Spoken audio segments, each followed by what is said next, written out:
Hello everybody, happy New Year's Eve. What time is it?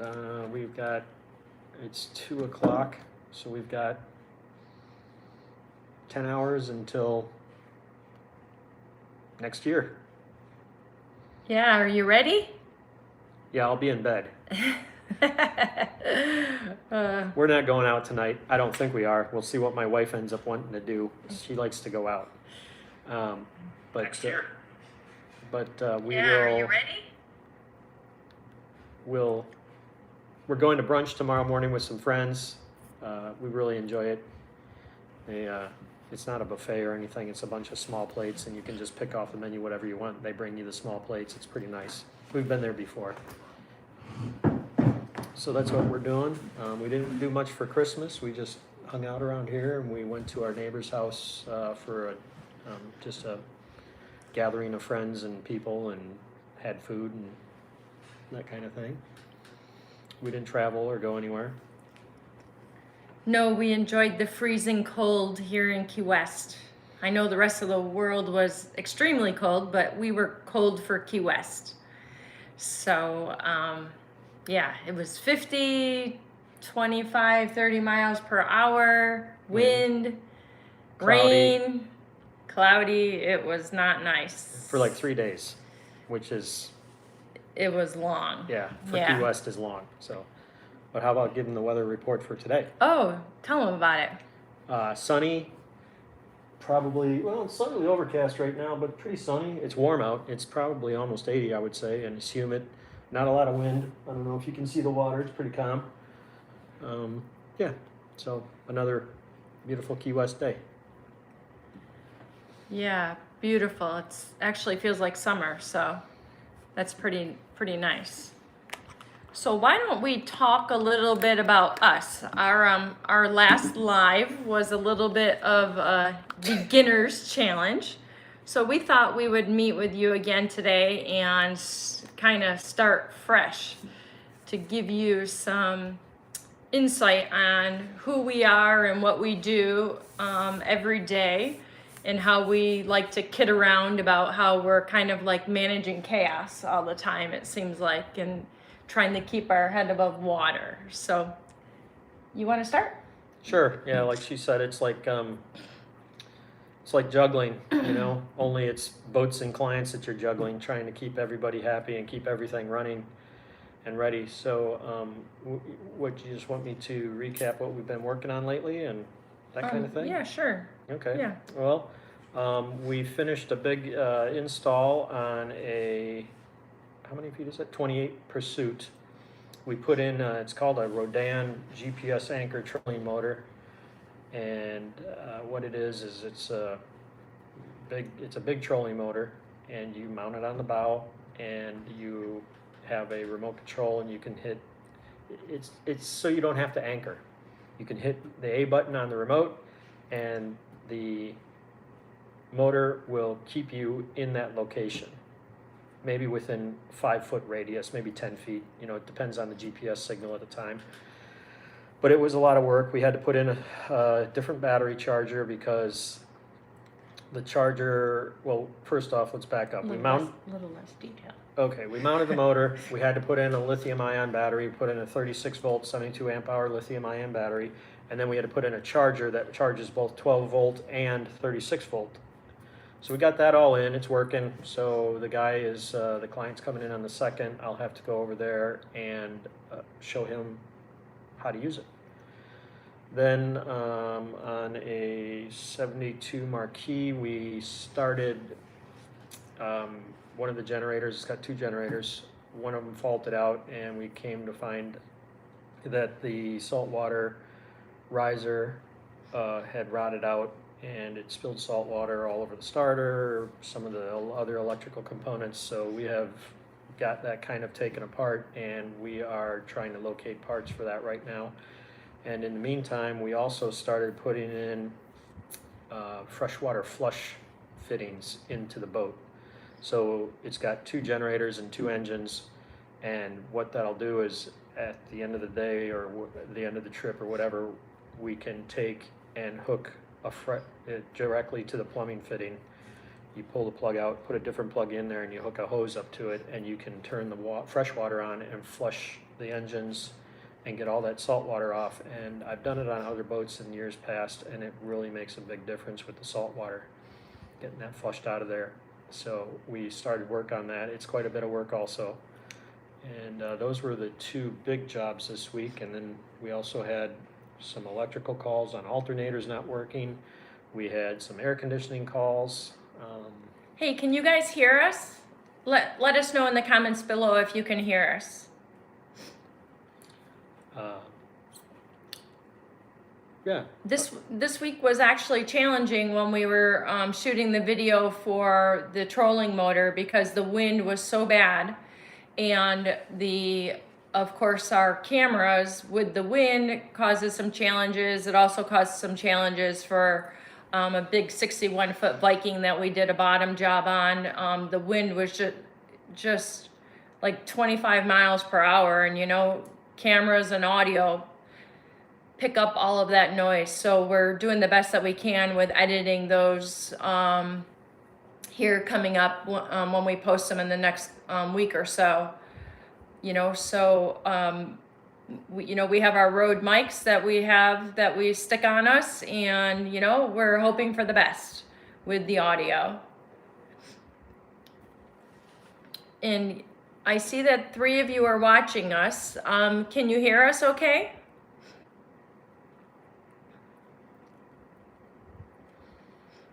Can you guys hear us okay? Okay, so John asked, What is your favorite brand of boat? Okay, so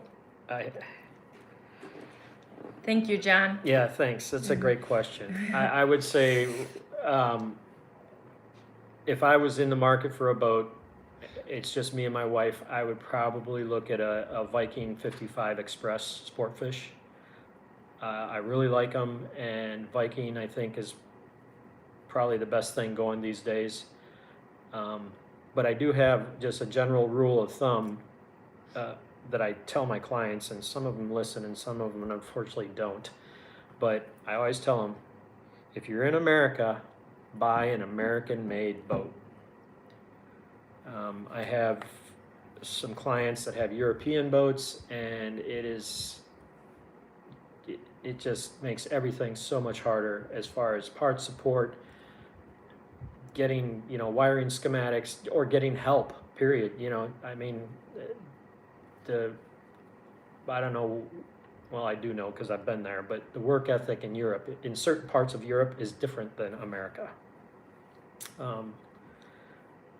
Let's just leave it at that. So it's always a struggle. So like I said, I like the 55 Viking Express. There's one I talked to the owner, it pulled in at the Galleon, and it's absolutely beautiful. I love the layout. It's a small boat, but it feels big. It fishes big and it runs big, and they're fast. Does that one have the nice size kitchen? Yeah, it does. Has a big galley too, so that's nice. Yeah. So often you see boats with small kitchens and there's no place to cook or really prepare much food. Yeah. You know, so if you're a cook, like I know I am, I love to eat. Cooking's important. You want to look for something that has, you know, some space for you. So I want to talk about some of the guys that work for us. When we're hiring mechanics to come and work, we try to hire guys that are multi-talented, because really the only things that we don't fix currently, we don't do any rigging, we don't do cabinetry, we don't do black water. And nearly everything else. Excuse me. Yeah. What kind of rigging? Sailboat rigging. So that means going up the mast. Yeah, we don't go up the mast. But nearly everything else we do, and if we don't do it, we refer people to others that do it as their profession. So by us covering so much ground, you know, we don't take on any jobs that Matt can't do himself. So then we're always covered. But when we hire employees, we always look for guys that have multiple skill sets to be able to help us accomplish the workload that we have because of the variety of jobs that we do. You know, we work on all kinds of boats, all kinds of makers, all kinds of years, and nothing is the same. So we're continually trying to adapt and adjust as we go throughout our day with the calls that we get. So, we have a Tom who does gel coat and fiberglass, and he does a lot of the work when the boats are hauled out and they're on the hard. And then we have Chris, who's our electrician, and he does electronics and generators. And what else does Chris do? Diesel motors, you know, just, we try to hire, we like to hire military people, just because that we seem to have good success with that because of the background they have and their training that they have, so. And us being veterans too. So Yeah. you kind of have that, you know, common ground with somebody when they come to work for you. And we actually, I guess we have 2 veterans and 2 non-veterans. Yep. Yeah, that work for us. And Yes. then we have TJ that does, what's TJ do? Same thing, a little bit of everything, electrical, electronics, yeah, all the same kind of stuff, so. And then we have Dave, who is mostly an outboard mechanic, generators and engines, gas and diesel.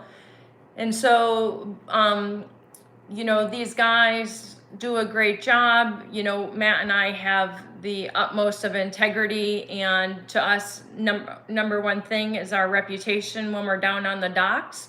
And, you know, we try to do A+ work for sure. And, you know, they're here and they support us, and it's great, you know.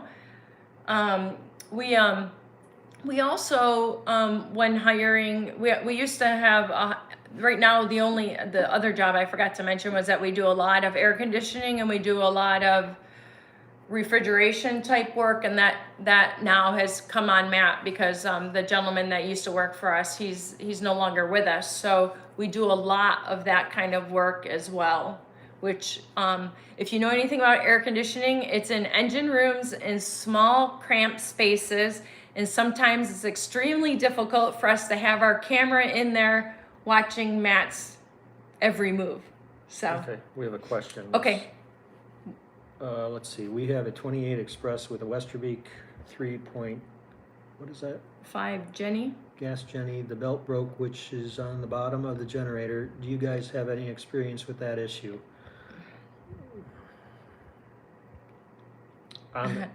Is this, so I think what 610 boating, I think what you're talking about is this generator have a horizontally mounted flywheels that are on the bottom of the generator, underneath the generator? Is that what you're talking about? If so, yeah, I have experience with that, and it's not any fun. I think what I ended up doing was breaking the mounts loose and jacking the generator up and putting blocks of wood underneath there to be able to get at it. Would it be easier if we talk to him on the phone? Oh, yeah, for sure. Hey, 610 boater, you want to talk live? If you do, I got a number for you. Let's experiment. Okay?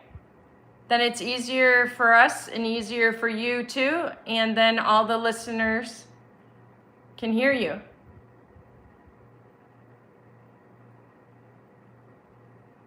Which phone? 25? Yeah. I'm calling mine.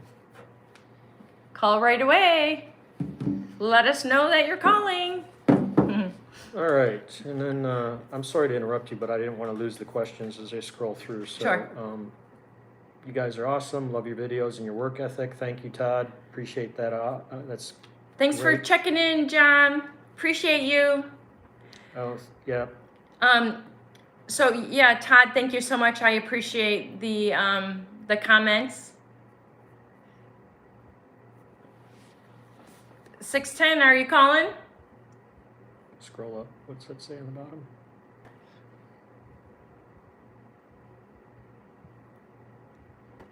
I have to head out. Yeah, John. Oh, okay. Yeah.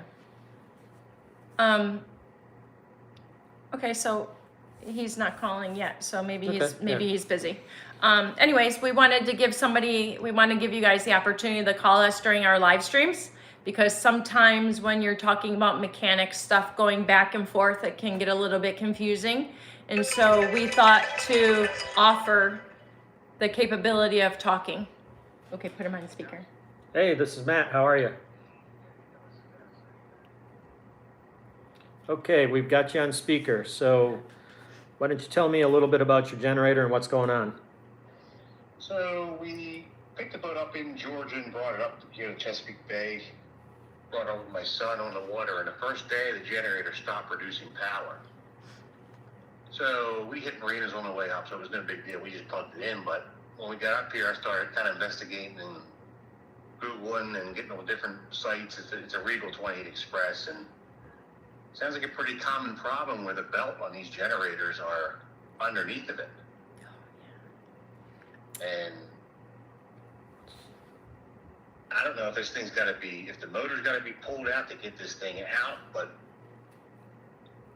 So 610 boating, what my experience was, the way I dealt with it was I could not get to the belt underneath the generator the way it was mounted in the boat.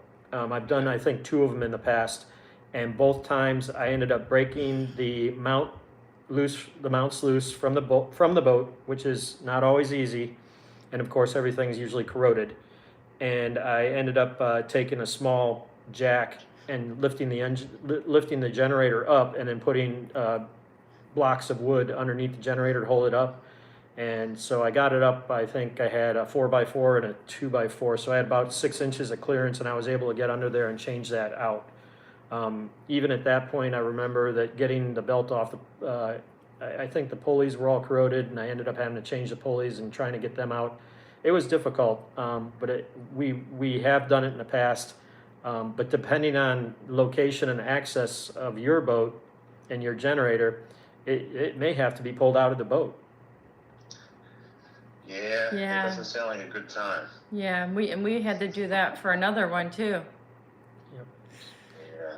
Yeah, so, All right. but, yeah, there's no easy solution for that fix. Yeah, I think if I took it out, I think I would just leave it out. Well, and that's, I mean, I'm assuming this is a gasoline boat and the generator is gas? Okay, yeah, well, that would be, a personal choice. What I've seen people do in the past is, how old's the boat and how old's the generator? It's a 2014. All right, So it's 9 years. yeah. Yeah. So, I mean, do you use it that often? No, when we do the bay and we went down to Outer Banks over the summer, we usually do marinas, so we're shore power. Yeah, well, and what I've seen people do is, they pull that generator out, and, Honda makes those little 2,000 watt generators. They're like suitcase generators. As long as you take them out and set them on the deck, it'll run an air conditioner and a battery charger or whatever you might need. Right. So, and they're self-contained, they're easy to deal with, and if you have that area, if you can pull the generator out and then all of a sudden you have that storage area, use it. Yeah, it's a shame you guys aren't up here. You can have a free generator. Yep. Put it on eBay or something. Yeah, there you go. Somebody will buy it. Yeah. All right, guys. Appreciate it. Yes, Hey, sir. Thank you. Thanks for calling in. Yep. Bye-bye. Thanks for being our test guinea pig, so that now we know that it works. Hopefully you guys heard our conversation with 610 Boating. I wanted to talk a little bit about some of the jobs that we have done in the past, and sometimes you don't always see that there's a lot of chaos, and there's a lot of times that our plans completely change because we have this person that called, we have this emergency that happened, we've got this commitment that we made, and we're just trying to juggle. where we're sending our guys and, you know, what we're trying to accomplish. So, you know, it's a work in progress. And we've been doing the mobile business for about 9 years. We're going on 10 years. And then the boatyard business we've been doing for maybe 6 or 7 now, I'm thinking. So it's not like we've just began. It's just a matter of trying to make everybody happy, which we try. That's our tagline. We try, you know.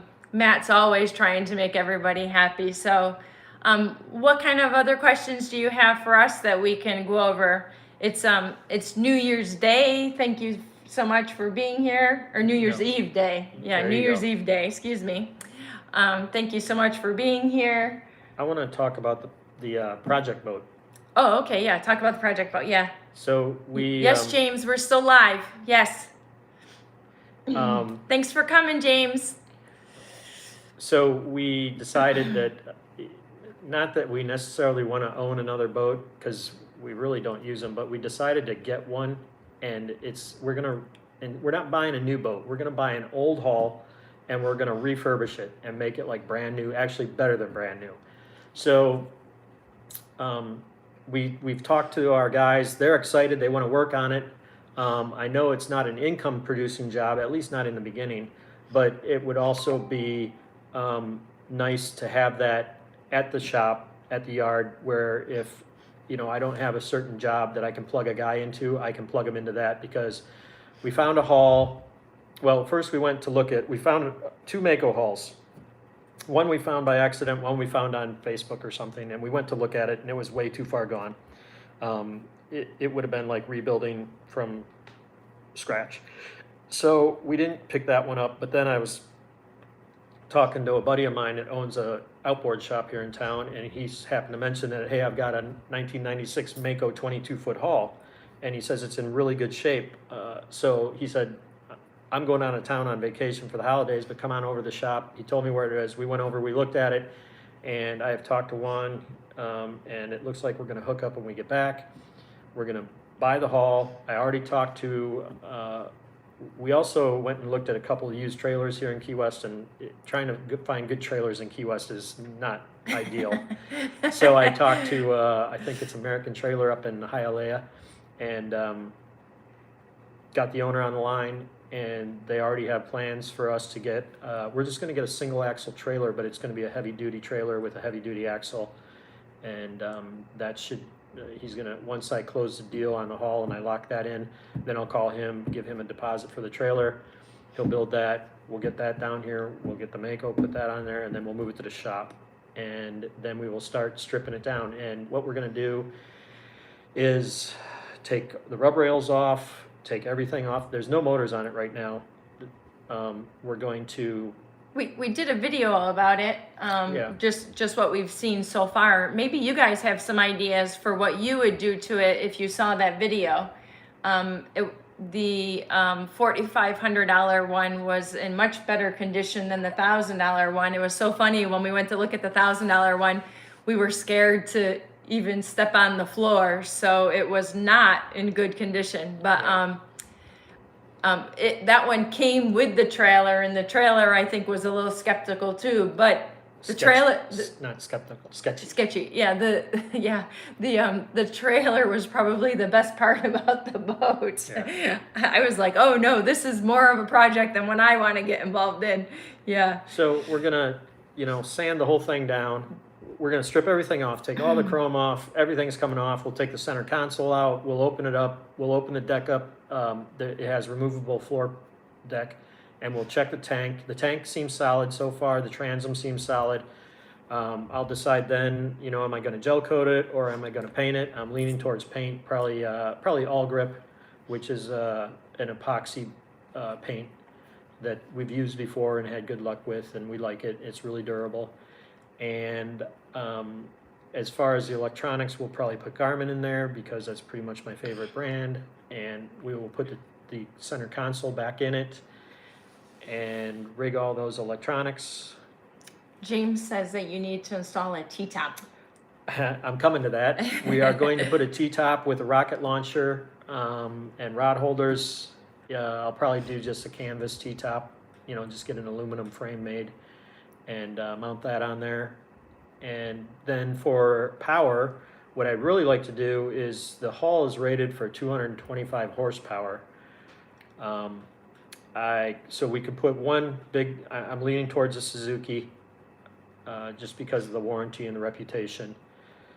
I'm thinking, so we could either put one big motor on there, 225 horsepower, but I would like to maybe put two motors on with jack plates, because then you can get this thing back in the back country where it's really shallow.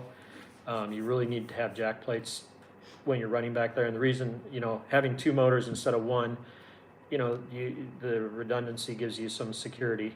And, if you lose one motor, you still can get home on one. But the thing is, I don't know, I need to do some math and figure out the weight. I'm concerned that with two jack plates and two smaller engines, that the weight is gonna be too much for that boat. So anyways, that's kind of what we're playing with and planning. We hope to get started on that after sometime here in the new year. So we've got a question from Pat Hop. Looking to replace the caulking on my 2008 main ship. What's the best way to remove the old? Man, that's a tough one. There's not any good way. First off, I assume you're removing it from fiberglass paint surface or gel coat surface. They do make, if you go online, they do make these little tools, and they have different shapes, and they have metal, and you can usually, they're sharp, and you can hook it into the caulk and then pull it along and it'll pull it out, but then you still have to clean it up. And then you can get they're like a pencil eraser. It's on a wheel, and you can get that down in the groove and go at it and clean that out. 5200, if you read the label, it says permanent. So Yeah, that's, you can't, it's hard. 5200 is. yeah, when you put it together, it's not really meant to come apart. So when you're having to clean that up, it can be a real chore. And we've done this. We have that big 72 Marquee has some water leaks, and we're going to have to clean up a whole lot of caulk, cut it all out of there, clean it all up, and re-caulk it, because we're chasing these water leaks, and that's pretty much where we're at with it. It's just going to have to be redone, and I'm not looking forward to it. It's going to be a painful job. It's going to be expensive, but there's Takes so much time. yeah. Time. So Williamson family, how many marinas have large slips available in Key West? What size slip are you looking for? We hold big boats. Is it crazy now? Yes, it's crazy now with New Year's and Christmas just passing. It's one of the busiest weeks of the year in Key West. In my opinion, New Year's tonight is busier than Fantasy Fest. So the marinas are all full, traffic is terrible, downtown is packed, and it's just, tonight will be mayhem. And when you say, is it crazy with slips like houses, none available for large boats? If you're meaning, can you live on the boat when you're in your slip? Yes, you can. If you're thinking about renting the boat out, I think it depends on what marina you might go to, because I don't think that some do that. Right, and they have, the marinas here in town have to have a certain number of, they have slips that are owned by the owners, and they keep their boats here year round, or they come and go as they please. But then there's, they have to maintain a certain number of rental slips too, so you could rent a slip and go in. Slip rental is not cheap down here. It's expensive, and it's getting more expensive all the time, because there's no more, the island's pretty much maxed out. Our island's only, 2x4? And there's really no more room for marinas, and so. Is it impossible to get a long-term slip for Key West over 50 feet? Maybe if you're looking for the same slip for 3 months, but seasonal, yeah. If you call and talk with, do you want to be in Key West, or do you want to be in Stock Island? Because we do a lot of work at the Galleon Marina, if you want to write that down. And we do a lot of work at A and B, and both of them, and we do a lot of work at Conch Harbor, and they're all right down to Key West. They all hold 50 feet. The average boat size that we work on is probably 50 to 70 feet. So there's lots of slips down there, Yeah. lots of them. And then let's go back to Todd. He says, hi guys, what would you suggest be the safest way to paint the bottom where the bunks are without damaging the hull? Please, boat is 25 feet, Is he, cobalt. Todd, are you talking about bottom paint? He says it sits on a trailer. Yeah. So in order to paint underneath the bunks, that's the rails, right? Mm-hmm. Yeah, in order to do that, you're gonna need to be able to lift up the boat or put the boat on stands. Or sometimes a forklift. Some of the Yeah, I mean, If you're how at a many mar- feet is it? 25. Oh, so yeah, if you can find a marina and take it, if the boat's on a trailer, take it over there, and and you'll have to get a working marina by a boat yard. You have them pick it up, and then they can set it down on boat stands, and then you can get to those areas that need to be sanded and painted, and you can what you can do is you can do the whole bottom while it's on stands, get everything painted on your sand, clean, prime, your first coat of paint, and then tell the boat yard, hey, I need to move the stands so I can paint those areas where the stands were. And our boat yards here in town, all of them do it. They move the stands for us, and then we can get to where it's just a plywood, 1 foot by 1 foot plywood piece that's holding the bottom of the boat, and there's a couple of them on there. And they move those, and then we can come back and paint those areas too. So. Yeah, when we do boatyard work, we never can touch the stands. We don't have liability for that. That's the boatyard's responsibility. And Wilson family said that they want to be in Key West or Stock Island. There's plenty of slips for you to be able to fit. Yeah, there's plenty of slips, but plan well ahead, depending on where you're going and what months you're trying to do. If you're going to try to be here during the boat races, during the Fantasy Fest, they're probably already all booked up. New Year's is probably booked. Christmas is usually booked up. So plan well in advance. Call, make your reservation, because don't wait to the last minute and you won't be able to come. When are you thinking that you are coming? And if you do come, be sure to reach out to us. Yeah, for sure. And then let's just touch base. So the 3 main marinas, well, there's 4 main marinas downtown. That when I say downtown, I mean right downtown in the heart of Key West, where everything is. Duval Street, all the bars, all the restaurants are down there. So you have, like Carrie said, Conch Harbor, Galleon Marina, A and B Marina, but then you've also got Key West Bight, which is a city marina. And the city actually owns the marina, they run it, and they have probably the cheapest slip rates there. And then what you can also do is there's a couple marinas. The very next island up is called Stock Island, which is right across the bridge. So it is out of town, but there's Key West Yacht Club. No, I'm sorry, not Key West Yacht Club. Stock Island Yacht Club, Perry Hotel, Ocean's Edge. and Ocean's Edge, Yeah. right. So there's 3 marinas over there that could be used also. In some of them, the Perry Hotel, which is Stock Island Marine Village, is a really big marina.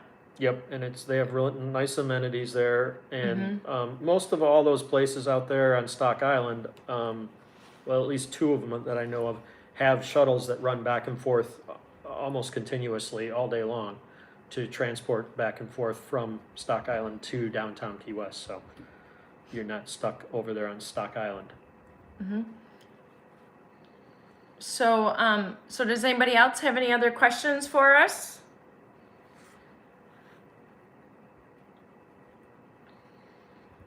So I have a question for you guys, back to the Mako.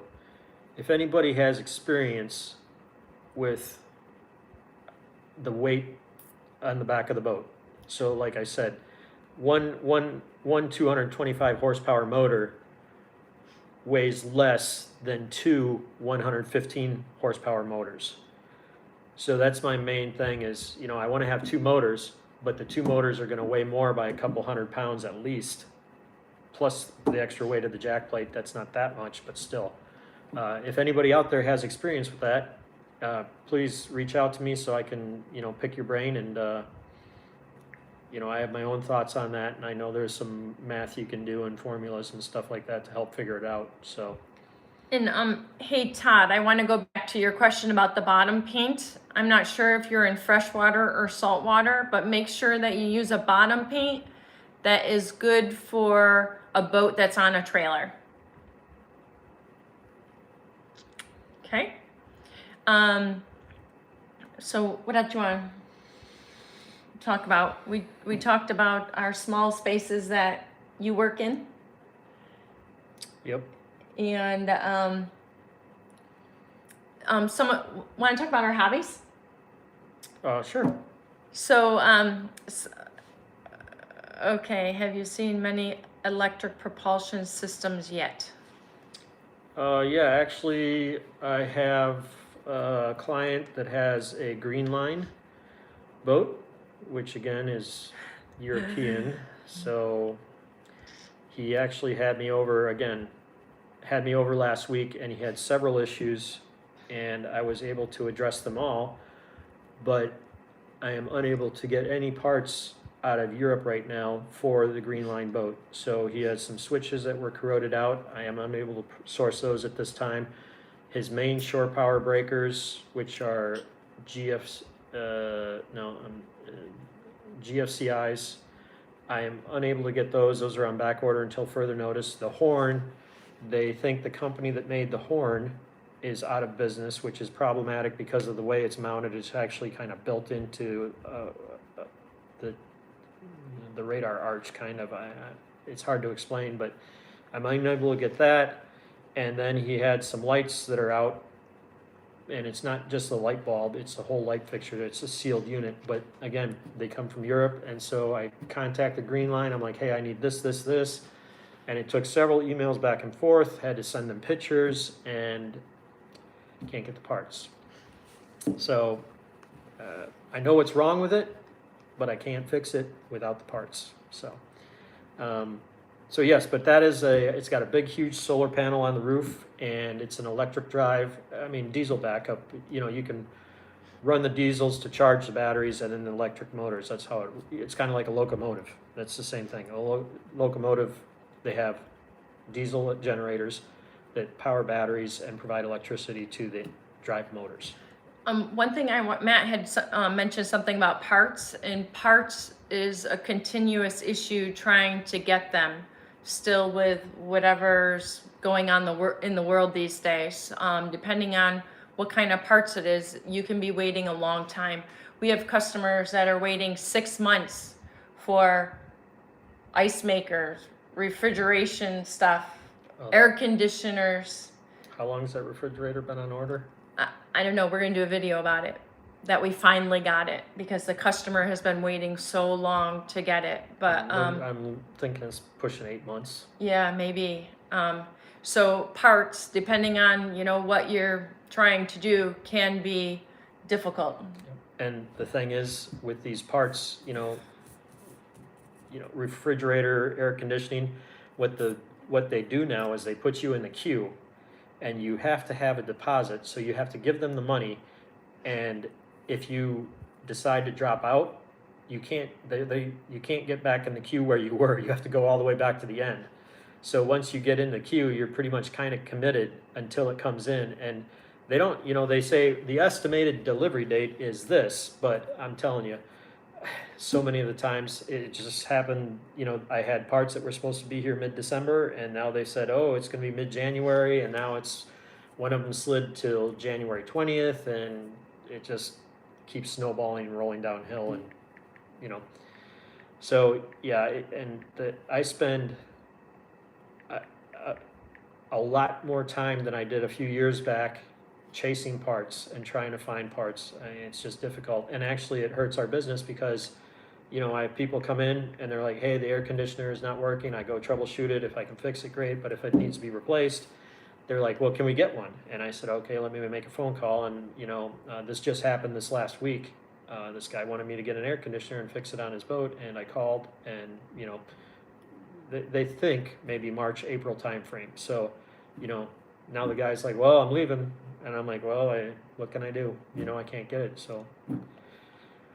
Yeah, it happens more than we would like, because, you know, people are coming here to visit or whatever, and then they're, you know, we can't really help them to the extent that we would like to, you know. So thank you so much for your comment, Pat. I'm glad you're enjoying our channel. Todd, I'm sorry you're jealous about our weather. It is pretty warm. It feels like summertime. We just did have our cold winter over Christmas. It was like 4 days. I took a video of me out on the boulevard the day that the huge storm cloud was coming in. It was unbelievable. In a matter of 2 minutes, it went from calm to blowing 25 miles an hour. It was crazy. And I put my website up there so you can take a look, Wilson family. It's worse in New Hampshire, Todd. Okay. Sorry, James. Thank you for the video about stray voltage. I had something happen to me from a boat next to me eating my zincs. After your video, I understand how that all works. Thank you. I love your videos. Well, thank you so much, Robert. Yeah, we're actually, somebody left a comment on that video for us, and they asked us to go back once they move the boat in the marina to see what happens then. So we're gonna see if we can do that and give feedback on how that goes. We do not do surveys on boats. We leave that to other professionals. If you're looking for a surveyor here when you're in Key West, we would recommend Reef Perkins. If you need his number, we can give it to you. We use him often. He's great. He does a lot of different insurance claims as well, which we do insurance claims when boats get damaged and need help, you know, with being able to collect their money and, you know, doing an estimate and that type thing, which we recently did. I guess it's maybe been about a month and a half ago. We did a big insurance claim for a lady, and you know, we did it out of the goodness of our heart because she was in such a mess, and we were the third mechanic that she was calling. The other two just took her money, and they could not produce an insurance claim that the insurance company would accept. Not claim, excuse me. They couldn't produce an insurance estimate for the insurance company that they would accept. And so she begged us and pleaded and, you know, said, you know, she was a great person and everything. And Matt decided to go and help her out. And actually, it turned out to be a wonderful story because we didn't know it, but she literally told us, like, we changed her life, you know, and, you know, that makes you feel good at the end of the day.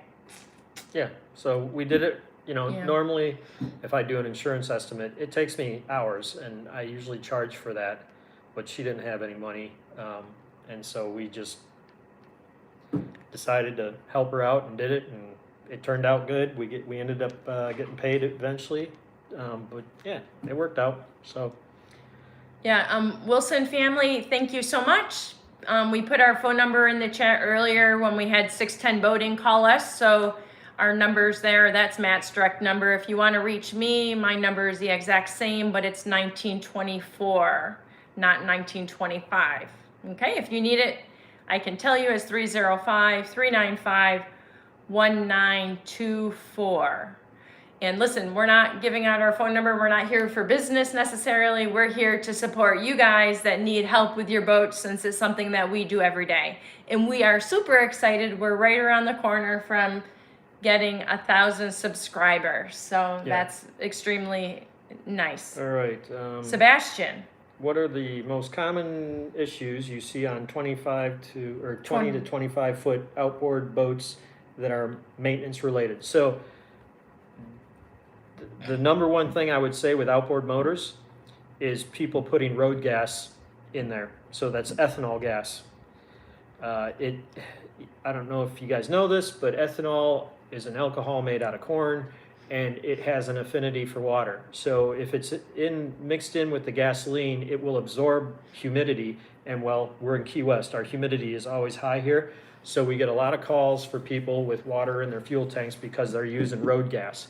I know road gas is cheaper than Rec 90, but I'm telling you, you don't, I've seen what people do over the years. They put the road gas in, and if they have an aluminum tank or they have a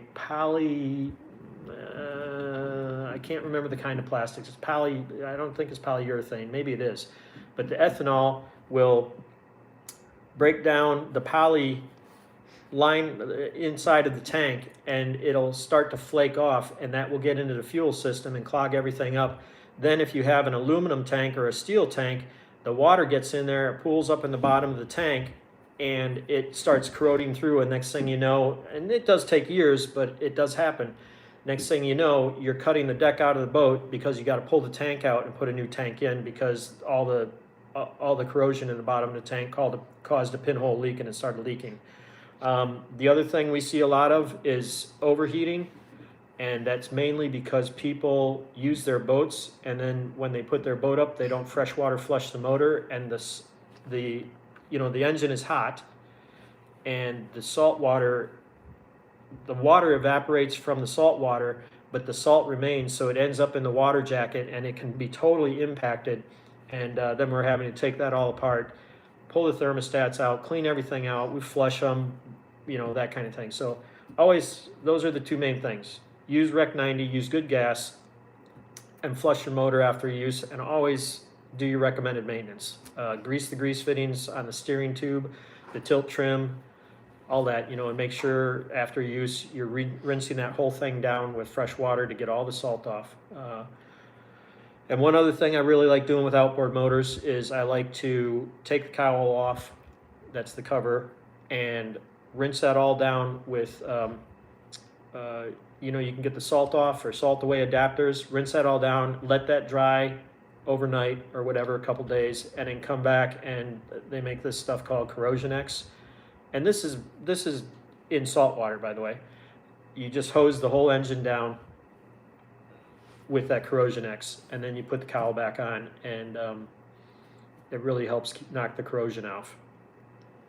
And hey, you guys, if you ever have questions throughout the week and stuff, if you leave comments on the videos, or you can email us, we'll do our best to respond. And if it's not something that we can respond to very easily, we can do a call, just like what we did with 610 boating, to make it easier for you to be able to, communicate. Because sometimes, you're texting, we're talking, and we're not, we're trying to figure out what you're trying to explain to us.